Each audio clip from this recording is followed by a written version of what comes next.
Development ಮಾಡ್ತಾ ಇದ್ರಿ. ಮೊನ್ನೆ ದೆಹಲಿಲೆಲ್ಲ ಹೋಗಿದ್ರಿ, ಮುಂಬೈಗೆಲ್ಲ ಹೋಗಿದ್ರಿ, ವಿದೇಶಕ್ಕೂ ಹೋಗಿದ್ರಿ. ಹೇಗಿದೆ ಸರ್ ವಾತಾವರಣ? ಭಾಳ ಒಳ್ಳೆಯ ರೆಸ್ಪಾನ್ಸ್ ಇದೆ. ಈಗ ನಾಳೆ ಗ್ಲೋಬಲ್ ಇನ್ವೆಸ್ಟರ್ಸ್ ಮೀಟ್ನಲ್ಲಿ ನಾವು ಪ್ರತಿ ಗ್ಲೋಬಲ್ ಇನ್ವೆಸ್ಟರ್ಸ್ ಮೀಟ್ ಥರ ಈ ಗ್ಲೋಬಲ್ ಇನ್ವೆಸ್ಟರ್ಸ್ ಆಗೋದಲ್ಲ. ನಮಗೆ ಏನು ಅಲ್ಲಿ ಹೋದ್ಮೇಲೆ ಯಾರ್ಯಾರು ತಮ್ಮ ಇಂಟೆಂಟನ್ನು ತೋರಿಸಿದ್ದಾರೆ, ನಾವು ಹೂಡಿಕೆಗೆ ಒಲವನ್ನು ತೋರಿಸಿದ್ದಾರೆ, ಇದೆಲ್ಲವೂ ಕೂಡ ಯಾವುದು ಕನ್ವರ್ಟ್ ಆಗುತ್ತೆ. ನಾನು ಮೊನ್ನೆನೂ ಕೂಡ ಹೇಳಿದ್ದೀನಿ, ಇವತ್ತು ಸುಮಾರು ನಾವು 10 ಲಕ್ಷ ಕೋಟಿಯನ್ನು, ಯಾಕಂದ್ರೆ ಸುಮ್ಮನೆ ಕೆಲವೊಂದು ರಾಜ್ಯಗಳು 50 ಲಕ್ಷ ಕೋಟಿ 25 ಲಕ್ಷ ಕೋಟಿ ಎಲ್ಲ IT ಬಿಲ್ಡಿಂಗ್ಸು ಹಾಕಿ ತೋರಿಸ್ತಾರೆ. ನಾವು ರಿಯಲಿಸ್ಟಿಕ್ ಆಗಿ, ಯಾಕಂದ್ರೆ ಹಿಂದೆನೂ ಕೂಡ ಗ್ಲೋಬಲ್ ಇನ್ವೆಸ್ಟರ್ಸ್ ಮೀಟ್ ಮಾಡಿದಾಗ 2022ರಲ್ಲಿ ಈ ಗ್ರೀನ್ ಹೈಡ್ರೋಜನ್ ಸಲುವಾಗಿ ಸುಮಾರು 2,40,000 ಕೋಟಿ ತೋರಿಸಿದ್ರು. 2,40,000 ಕೋಟಿ ಒಬ್ಬರೂ ಬಂದಿಲ್ಲ. ಈ ಥರ ಆಗಬಾರ್ದು ಅಂಥೇಳಿ ಸಲ ನಾವು ರಿಯಲಿಸ್ಟಿಕ್ ಆಗಿ, ಮುಖ್ಯಮಂತ್ರಿಗಳು ಕೂಡ ಅದನ್ನು ಹೇಳಿದರು, ನಾನು ಕೂಡ ಅದನ್ನೇ ಮಾಡಿದ್ದೀವಿ, ನಮ್ಮ ಅಧಿಕಾರಿಗಳು ನಾವು ರಿಯಲಿಸ್ಟಿಕ್ ಆಗಿ ಸುಮಾರು 8-10 ಲಕ್ಷ ಕೋಟಿ ಏನು ದಿವಸ ನಾವು ಇದು ಮಾಡ್ತೀವಿ.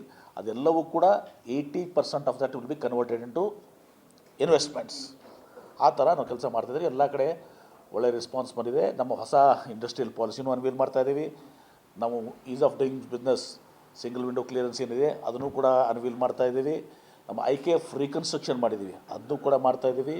MSMEಗಳಿಗೆ ಹೆಚ್ಚಿಗೆ ಶಕ್ತಿಯನ್ನು ತುಂಬುವಂಥದ್ದು MSME ಕನೆಕ್ಟ್ ಮಾಡ್ತಾಯಿದ್ದೀವಿ.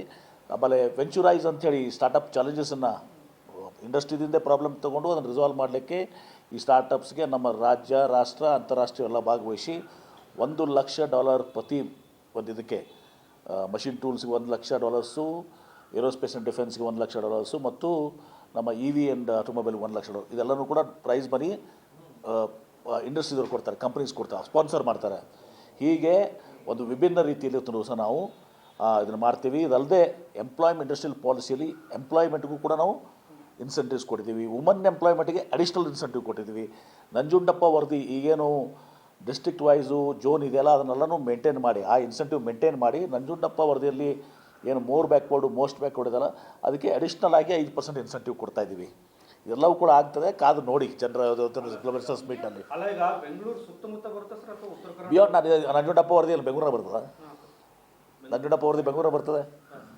ಸರ್, ಇನ್ನೊಂದು ಬಿಜೆಪಿ ಅವರು ಒಂದು ಆರೋಪ ಮಾಡ್ತಾ ಇದ್ದಾರೆ, ಮಹಾರಾಷ್ಟ್ರ CM ದಾವೋಸ್ಗೆ ಹೋಗಿ 6 ಲಕ್ಷ ಕೋಟಿಯಷ್ಟು ಬಂಡವಾಳ ಹೂಡಿಕೆ ತರ್ತಾರೆ. ನೋಡಿ, ನಾವು ದಾವೋಸ್ಗೆ ಯಾಕೆ ಹೋಗಿಲ್ಲ ಅಂದರೆ ನಮ್ಮದು ಗ್ಲೋಬಲ್ ಇನ್ವೆಸ್ಟರ್ಸ್ ಮೀಟ್ ಇದೆ.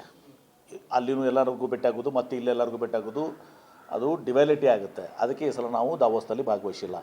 ಯಾಕಂದ್ರೆ ಮತ್ತು ಅಲ್ಲಿ ಒಂದು MOU ಸೈನ್ ಮಾಡೋದು, ಇಲ್ಲಿ ಒಂದು MOU ಸೈನ್ ಮಾಡೋದು, ಅವರೆಲ್ಲರಿಗೂ ನಾವು ಇಲ್ಲೇ ರಿಕ್ವೆಸ್ಟ್ ಮಾಡ್ಕೊಂಡಿದ್ದೀವಿ, ಇಲ್ಲೇ ಮೀಟಿಂಗ್ ಮಾಡ್ತೇವೆ. ಮತ್ತು ಅಲ್ಲೊಂದು ಸಲ ಮೀಟಿಂಗು ಇಲ್ಲೊಂದು ಸಲ ಮೀಟಿಂಗು ಅದು ಅವರಿಗೆ ಸರಿಯಾಗಿ ಆಗೋದಿಲ್ಲ. ಇಂಡಸ್ಟ್ರಿದವರು ಅಲ್ಲೊಂದು ಸಲ ಬರೋದು, ಮೀಟಿಂಗ್ಸ್ ಮಾಡೋದು, ಇಲ್ಲೊಂದು ಸಲ ಮಾಡೋದು, ಹೀಗಾಗಿ ಪ್ರಾಕ್ಟಿಕಲ್ ಇದರಿಂದ ನಮಗೆ ಟೈಮ್ ಇಲ್ಲ ಈಗ ದಾವೋಸ್ಗೆ. ಅದಕ್ಕೆ ನಾವು ದಾವೋಸ್ಗೆ ಈ ಸಲ ಇದು ಮಾಡಿಲ್ಲ.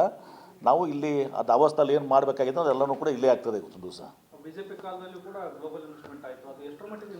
ಅದೇ ಹೇಳಿದ್ದಲ್ಲ, BJP ಕಾಲದಲ್ಲಿ ಅಂದರೆ ನಾನು BJP ಕಾಲ ಅನ್ನೋದಲ್ಲ, ಅವ್ರು ತಪ್ಪು ಮಾಡಿದಾರೂ ಅನ್ನೋದಿಲ್ಲ.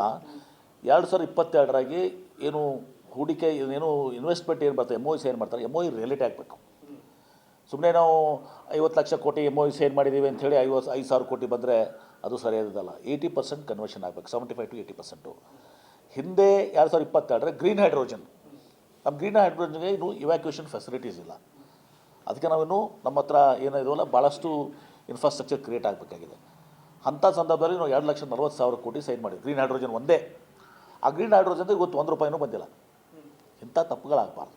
ಗ್ರೀನ್ ಹೈಡ್ರೋಜನ್ ನಮ್ಮಲ್ಲಿ ಕೆಪಾಸಿಟಿ ಇರುವಂಥದ್ದು 2 ಮಾತ್ರ. ಆ 2ಕ್ಕಷ್ಟೇ ನಾವು ಕಾನ್ಸಂಟ್ರೇಟ್ ಮಾಡ್ತಾಯಿದ್ದೀವಿ ಈಗ. ಧನ್ಯವಾದ, ಥ್ಯಾಂಕ್ ಯು. ಮೈಕ್ರೋ ಫೈನಾನ್ಸ್ಗಳು ಹಾವಳಿ ಜಾಸ್ತಿ ಆಗಿದೆ, ಜನರೆಲ್ಲ ನಿಶ್ಚಿತವಾಗಿ ಅದು ಭಾಳ ಹಾವಳಿ ಇದು ಮೊದಲಿಂದ ಕೂಡ ಇದೆ. ಎಲ್ಲೋ ಒಂದು ಕಡೆ ಕೇಂದ್ರ ಸರ್ಕಾರ, ರಾಜ್ಯ ಸರ್ಕಾರ ಭಾಳ ಇದು IMA ಆಯಿತು, ಹಿಂದೆ ನಾನಿದ್ದಾಗ, ನಾನು ಹೋಮ್ ಮಿನಿಸ್ಟರ್ದಾಗ ನಾನು ನೋಡಿದ್ದೀನಿ. ಅದಕ್ಕಿಂತ ಮುಂಚೆ ಎಲ್ಲ ಈ ಸಾಗವಾನಿ ಬೆಳೆಯುವಂಥದ್ದು ಆಗ್ತಿತ್ತು. ಈಗೆಲ್ಲ ಇದು ಭಾಳಷ್ಟು ಇದು ಇದೆ. ರಾಜ್ಯ ಸರ್ಕಾರ, ಕೇಂದ್ರ ಸರ್ಕಾರ ಇದಕ್ಕೊಂದು ಬಲವಾದಂಥ ಒಂದು ಕಾನೂನು ಮೂಲಕ ಇವ್ರನ್ನೆಲ್ಲರನ್ನು ನಿಯಂತ್ರಿಸುವಂಥದ್ದಾಗಬೇಕು. ಅಥವಾ ಭಾಳ ದಿಟ್ಟ ಹೆಜ್ಜೆಯನ್ನು ಒಂದು ದಿವಸ ನಾವು ಕಠಿಣ ಹೆಜ್ಜೆಯನ್ನು ಕಾನೂನನ್ನು ತರಬೇಕಾಗಿತ್ತು, ರಾಜ್ಯ ಸರ್ಕಾರ ಮತ್ತು ಕೇಂದ್ರ ಸರ್ಕಾರ ಎರಡೂ ಕೂಡಿ. ಅದು ಆರೋಪಿಗಳನ್ನೆಲ್ಲ ಬಂಧಿಸಿದ್ದಾರೆ. ಎಲ್ಲರನ್ನೂ ಎಲ್ಲ ಕ್ರಮಗಳನ್ನ ಇವತ್ತು ದಿವಸ ತೊಗೊಂಡಿದ್ದಾರೆ. DC ಅವರು ಬಂದಿದ್ದಾರಲ್ಲ, SP ಅವರು ಎಲ್ಲರನ್ನೂ ಬಂಧಿಸಿ ಎಲ್ಲರನ್ನೂ ಅವ್ರ ಮೇಲೆ ಇದು ಮಾಡಿ ಬಂಧಿಸಿ ಅವ್ರ ಮೇಲೆ ಕಾನೂನು ಕ್ರಮಕ್ಕೆ ತೆಗೆದುಕೊದ್ವಿ. Thank you. ಶ್ರೀರಾಮುಲು ಅವರು ಕಾಂಗ್ರೆಸ್ ಬರ್ತಾರೆ ಶ್ರೀರಾಮುಲು ಅವರು ಕಾಂಗ್ರೆಸ್ ಬರ್ತಾರೆ ಅನ್ನೋದನ್ನ ಮಡಿಸೋದಕ್ಕೇನೆ ಆ ರೀತಿ ನೋಡಿ ಸತೀಶ್ ಜಾರಕಿಹೊಳಿ ಅವ್ರನ್ನ ಮಣಿಸ್ಲಿಕ್ಕೆ ಯಾರ ಕಡೆಗೂ ಸಾಧ್ಯ ಆಗೋದಿಲ್ಲ. ಆ ರೀತಿ ಅಂಥ ಉದ್ದೇಶನೂ ಯಾರಿಗೂ ಇರೋದಿಲ್ಲ. ಈ ಶ್ರೀರಾಮುಲು ಬರ್ತಿದ್ರೆ ಅದು ಪಕ್ಷ ನಿರ್ಧಾರ ಮಾಡಬೇಕಾಗ್ತದೆ, ನಾನು ನಿರ್ಧಾರ ಮಾಡಲ್ಲ. ಮುಖ್ಯಮಂತ್ರಿಗಳು, KPC ಅಧ್ಯಕ್ಷರು ಅಷ್ಟೇ ಅಲ್ಲ, ಕಾಂಗ್ರೆಸ್ ಪಕ್ಷದ ಹೈಕಮಾಂಡ್ ಕೂಡ, AICC ಜನರಲ್ ಸೆಕ್ರೆಟರಿ ಅವರು, ಅವ್ರನ್ನ ಪಕ್ಷಕ್ಕೆ ತಗೋಬೇಕಾಗಿದ್ರು ಕೂಡ ನಮ್ಮ ಪಕ್ಷ ನಿರ್ಣಯ ಮಾಡ್ತಾರೆ, ನಾನು ನಿರ್ಣಯ ಮಾಡೋದಲ್ಲ. ಮತ್ತು ಇದು ಸತೀಶ್ ಜಾರಕಿಹೊಳಿ ವಿರೋಧ ಅದು ಯಾವುದು ಪ್ರಶ್ನೆ. ಸತೀಶ್ ಜಾರಕಿಹೊಳಿ ನಮ್ಮೊಬ್ಬ ಯುವ ಮುಖಂಡರು, ಅವರು ಒಬ್ಬ ಕಾಂಗ್ರೆಸ್ ಪಕ್ಷದ ಮುಂಚೂಣಿ ನಾಯಕರು. ಅವ್ರನ್ನ ಮಣಿಸುವಂಥದ್ದು ಗಿಣಿಸುವಂಥದ್ದು ಅದು ಆಗೋದಿಲ್ಲ.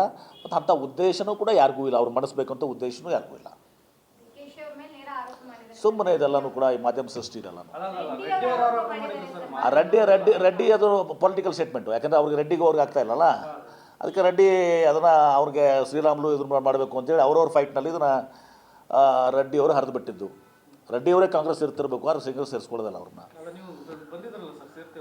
ಸೇರಿಸ್ಕೊಳ್ಳಲ್ಲ. ನಮ್ಮಲ್ಲಿ ಸೇರಿಸ್ಕೊಳ್ಳಲ್ಲ, ನಮ್ಮೆಲ್ಲ ಸೇರಿಸ್ಕೊಳ್ಳಲ್ಲಪ್ಪ ಸರಳವಾಗಿ.